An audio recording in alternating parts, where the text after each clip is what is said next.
I guess when we compare weightlifting and powerlifting in terms of the injury anatomical localization, we found that the knee was the most common injury site in weightlifting, whereas in powerlifting, the low back was the most common site of injury. Of course, there is overlap. So when you combine weightlifting and powerlifting, we found there's knee, low back, anything in the lumbopelvic region, and shoulders as well. Hi, Matt. It's my pleasure to have you on Evidence Strong Show. If you could briefly introduce yourself. Thank you. Firstly, thank you so much for having me. So my name is Matthew Tung. I was the primary author of this most recent systematic review. I've been practicing weightlifting myself for about 8 to 9 years now. Last year, I represented Hong Kong at the Asian Weightlifting Championships in Uzbekistan, and I'm currently a student physical therapist for the University of Southern California. Awesome. And we'll be talking about your systematic review on weightlifting and powerlifting injuries. So, what was the aim of this study? So the first aim of the study was to update the current literature revolving Olympic weightlifting and powerlifting. So back in, I think, 2017, there was an initial systematic review that was published. So the aim of this study here was just to kind of build upon that and update with whatever new research has come out. So more specifically, the review of the literature was to kind of look at the incidence, prevalence, injury localization, and risk factors surrounding injuries within those two sports. Okay, now, how did you go about the systematic review? So in terms of how we went about it, initially we went through several different sports medicine databases. So like Medline, Sport Discuss, PubMed, etc. We compiled a whole list of any articles that were published after January 2015, which is when they concluded the first search in the previous systematic review.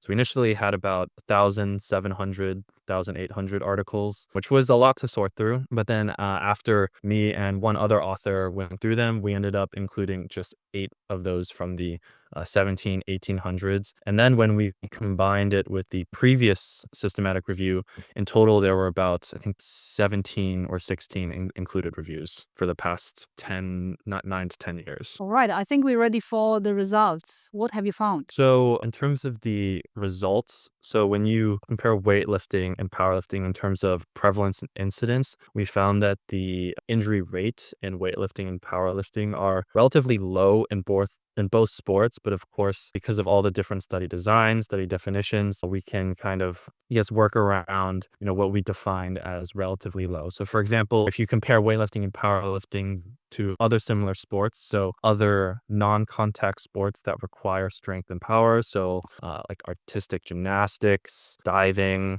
track and field, the injury rates line up. They're still relatively low. Then when you compare them to other contact sports requiring strength and power, so like taekwondo, sports like that, and then nature, American football, they are significantly lower on the powerlifting and weightlifting side. Now, if we want to get specific into numbers, so weightlifting, we found that the period prevalence during competitions range anywhere from 10.7% to 68%, of course, depending on the competition and definition of injury. In terms of incidence, we found that there was 2.4 to 3.3 injuries for every 1,000 training hours. Now, if you compare that to, like American football or rugby, those sports can get up to 6 to 9 injuries for every 1,000 training hours. So it is relatively low. Now, when we go to powerlifting, we found that the range for the incidence was much wider. So weightlifting was 2.4 to 3.3 for every 1,000 hours, but in powerlifting, it was 1.0 to 4.4 injuries for every 1,000 hours. And the point prevalence for powerlifting was 70%. But unfortunately, the one difference between weightlifting and powerlifting in terms of the studies that we found were there were a lot more, I guess,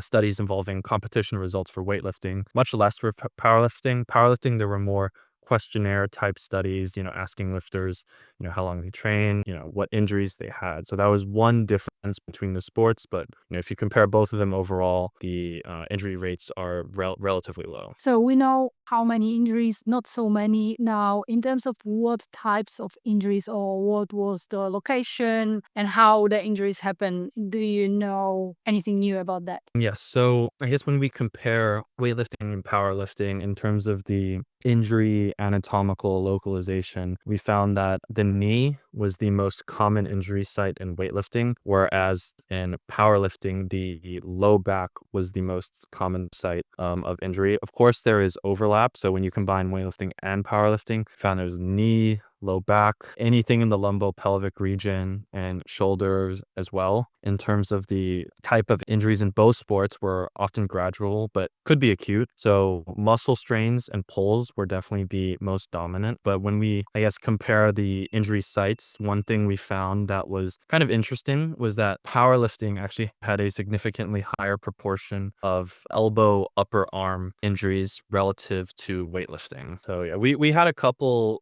hypothesis surrounding that. So we looked at some of the literature when we were doing our discussion, and we found that like one potential hypothesis is that in terms of, I guess, relation of weight lifted to your body weight, the bench press, elite powerlifting lifters will often be bench pressing significantly more relative to their body weight relative to a weightlifter who would do a snatch. So, you know, when you put those weights in like those extreme end range motions, like in a bench press, that would probably lead to more elbow, upper arm injuries. Is it because the bench is isolating upper body and snatch is kind of above your body, so the whole body is supporting the weight versus in bench, the upper body and a bit of thoracic, and is that the difference? Yeah, that could definitely be attributed to part of it as well. You know, another part of it could be the type of lifting. So, you know, when you do a bench press, it's often much slower relative to a snatch. You're constantly under that load when you're, you know, in the eccentric phase and then concentrically pushing up. Whereas in the snatch, you know, the upper body is kind of just there to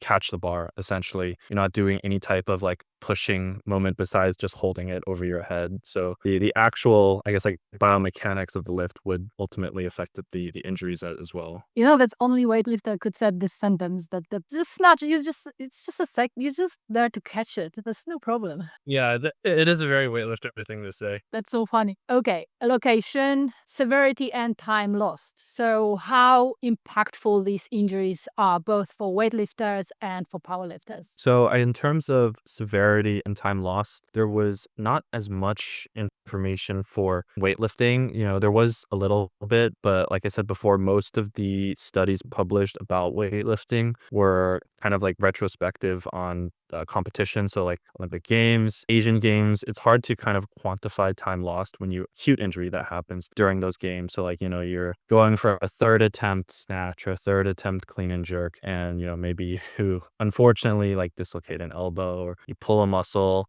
There's no follow up after that. They're not going to follow them back to their training base, follow them back to the country in 2 weeks, a month from now, and be like, hey, like you training, you know, how's this going on? Whereas it's done during these events, most of the information they would get were from questionnaires. So in terms of time loss and severity, it's a lot more accurate when you look at the powerlifting sides in terms of weightlifting sides. And in terms of the specific numbers, from what I remember, powerlifting, the time loss was relatively low. I think anywhere between like 2 weeks to a month, which is what they would consider an impactful injury. So like anything under 2 weeks, they would not quantify it as like a noteworthy injury for their study. All right. The pressing question, what about pelvic floor? Yeah, so this was one of the biggest revelations we found when comparing the last systematic review to this systematic review. So this was a major update to the literature. And, you know, for anybody that doesn't know what a pelvic floor dysfunction, I guess you could just define it as any type of impairment to the pelvic floor muscles or connective tissues around that area. And this can lead to urinary incontinence, anal incontinence, or pelvic organ prolapse, which is kind of just like the downward descent of your pelvic organs through either the vagina or the rectum, which could, you know, eventually lead to some type of functional impairment in terms of lifting. So in terms of the literature, what we found was there was very little research done in relation to sports, as they're not typically considered a musculoskeletal injury. Now, one study we found that did identify or that did look at this for powerlifting and weightlifting was that many lifters often reported a negative impact, and you know, some of them could even lead to stoppage of the sport itself. And if you consider the definition of an injury as something that would prevent you from training for a certain period of time, then pelvic floor dysfunctions would be considered an injury or a impactful injury. Right. So, yes, for both sports, we found that urinary apps, which is a little more rare, but all of these were highly prevalent in both sports. But more specifically, we found that female lifters, both in powerlifting and weightlifting, had a significantly higher rate of urinary incontinence relative to their male counterparts. So this would reach upwards of 50%, whereas for males, this would be under 10%, and part of it, obviously this would be from questionnaires as well. So the authors did note that there is a little bit of, I guess, stigma surrounding pelvic floor dysfunctions, especially in sports and especially for males. So there might be some underreporting from the men's side just because, men can be embarrassed to talk about these things, whereas women might be a little bit more open. And, these can happen for a lot of reasons. Did you have any data on anal incontinence? Yes, I did. I would have to go back and look specifically though. But in terms of, yeah, I don't remember anything specifically for anal incontinence, just that the urinary incontinence was the more, I guess, prevalent one relative to the other types of incontinence. Why weightlifting and powerlifting are so different? Yes. So I think the main reason, if you just want to give like one sentence for, I guess the difference is that injuries are mainly influenced by the biomechanical demands of that specific sport, at least at the elite competitive level. So, like, for example, these can include things like excessive loads and extreme joint positions. So, for example, like a snatch and elbow hyperextension or high forces. The high forces required in weightlifting due to rapid movements, high forces in powerlifting from extreme loads, training in either a fatigued or under recovered state. Similarly, not having enough recovery before training and, prolonged stress on joints and tissues over time, whether that's over one training session or an entire train period. Now, like I said before, injuries at the elite level often reflect biomechanical loads of the sport involved. So in terms of weightlifting, we see these lifts done at high velocities, you need rapid force generation in combination with, high technical demands with these extreme range of motions. So this results in significant loads on joints. So like the knees, shoulders, low back from the dynamic nature of the snatch and clean and jerk. There's just so much going on in the lift with such little room for error that any, I guess, lapse in concentration or, you're fatigued, anything like that could result in some type of injury. Whereas in powerlifting, we see lifts done at much slower speeds. So even though the speeds are slower, the loads relative to your body weight will be much more significant. So whereas in powerlifting, we see they emphasize raw strength over speed. And this, I guess, affects the biomechanical load on specific regions. So in powerlifting, we saw that the low back was the most injured area of the body. And this could be honestly attributed to the specific technique they do in powerlifting. So for example, in the squat, they'll often squat low bar, which just places more torque on the low back in general. So there's another risk factor there in terms of, they're deadlifting significantly higher loads, like 3 to 4 times their body weight relative to like weightlifting and clean and jerk. 3 times body weight clean and jerk, you're, one of the greatest of all time. Whereas in powerlifting, a 3-time body weight deadlift, you're just another guy. So it definitely depends on the type of lift and the technique as well. Awesome. And the cheeky question. So these are elite athletes. They are well prepared. This is their job. They are professional athletes. Why the injuries happen then? Is when you're a professional athlete at the elite level, this is your life. You're fighting for a medal. You're not just fighting for yourself, you're fighting for your country, fighting for your family, you're fighting for any type of, stipend or reward you may get. And often other lifters from other countries have that same thing. So when you put all of that together, you have, lifters challenging each other, trying to beat each other by 1 kilogram at the peak of human performance. They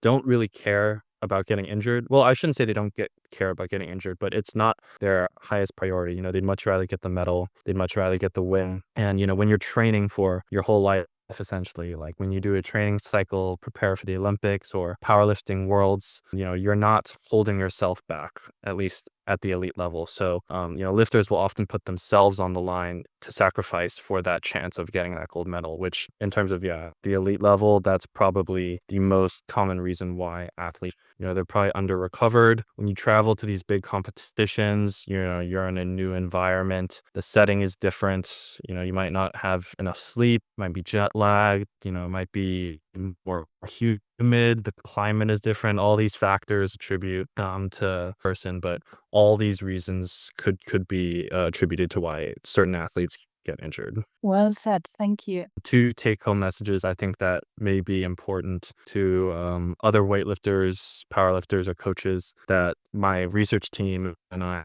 kind of on was, one of them would be to strategy. So elite lifters, they are, when you're at the top level, you're very particular about the way you train. And, every lifter has their own unique biomechanical profile.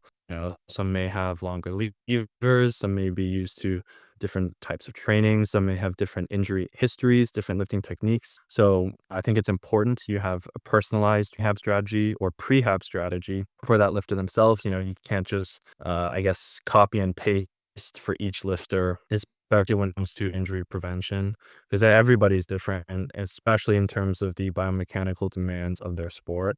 Another important take-home message would be to incorporate pelvic floor health into their training. So given the high prevalence of pelvic floor dysfunctions in elite lifters, especially females, some type of targeted intervention like pelvic floor training or mentor training should, and I guess another thing should just be talking about it more and trying to get rid of the stigma surrounding pelvic floor dysfunction so that more eyes can get on it and, more preventative strategies can be developed. Sounds good. Thank you. Okay, two short questions to finish. The first one is, what is your favorite lift? Well, my favorite lift is 100% the snatch. No doubt about it. I think the snatch is the greatest lift on earth.